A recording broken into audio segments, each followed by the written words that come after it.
Welcome back everyone to another Bitcoin update. So we're going to be on the shorter time frame. Since last video we had that resistance zone up here, which we were highlighting, which we saw a rejection from and another retest before we got a rejection from.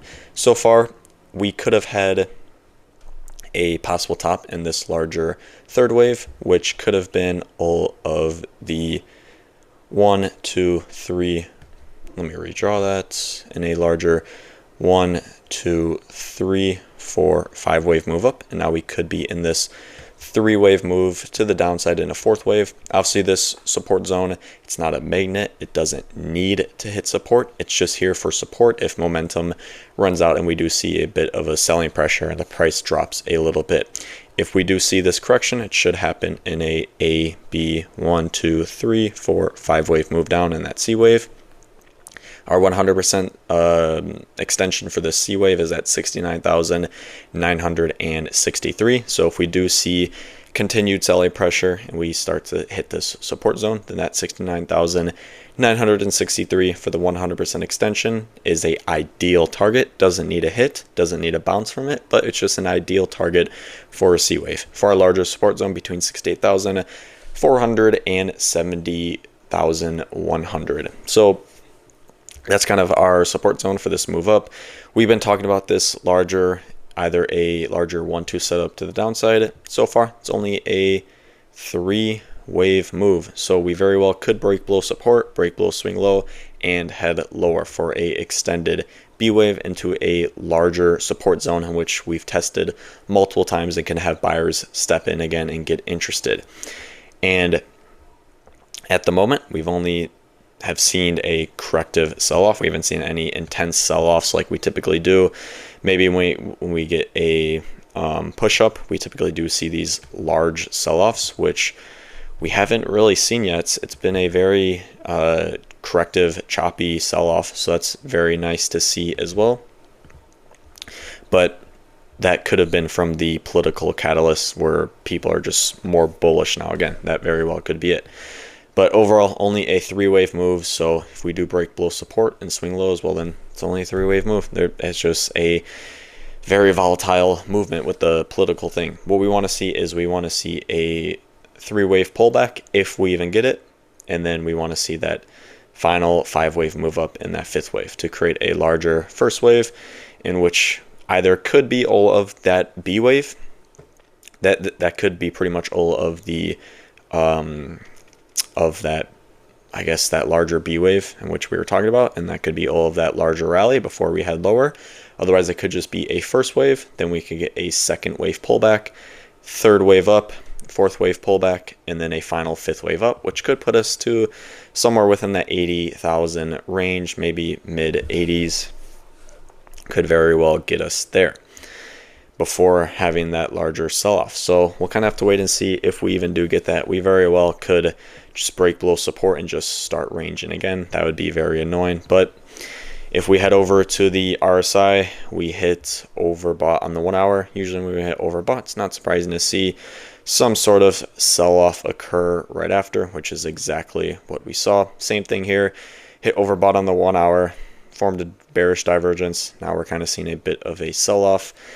Doesn't need to sell off more, but it very well could, and makes sense for a 3-wave sell-off as well.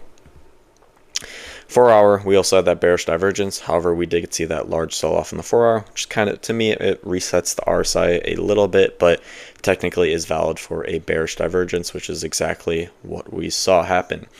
Now, what we want to see going forward, 30-day, yep, on the 30, we're also forming. We had that bearish divergence, and now we're just kind of slowly resetting the RSI. This very well could be, or this could have been, very well could have been all of that 4th wave pullback, and now this could just be a 1-2 setup. That's also something you have to look for as well. If we head over to the liquidity chart, liquidation map, sorry, we have this zone here. 69 to 70,000, we have this zone here. However, we also do have this zone here at 72 to 73, a little bit towards 74, 75,000 over here as well. So if we head over to the heat map, there are 2 zones that we need to look out for. First one is What if we just get a random catalyst like we did back here on a political catalyst, maybe some sort of headline, we just pump up and we just liquidate this zone between 73 to 75, 76,000. But that very well could happen. We don't need to get that zone in which we are literally right next to. What if we just have a random catalyst? So that's something that you need to watch out for if we were to go higher. Maybe we just get a random catalyst. However, liquidity remains below us between that 69, 70,000 range. That really has that large range right below us on the 3-day, and I'm sure on the weekly chart it's the same thing. Yeah, we just have that smaller zone below us, and then obviously that larger zone building up above us. And don't forget this large zone here between 65 to 66,000. So that would make sense if we're just still ranging. We just break below, just come down to liquidate these.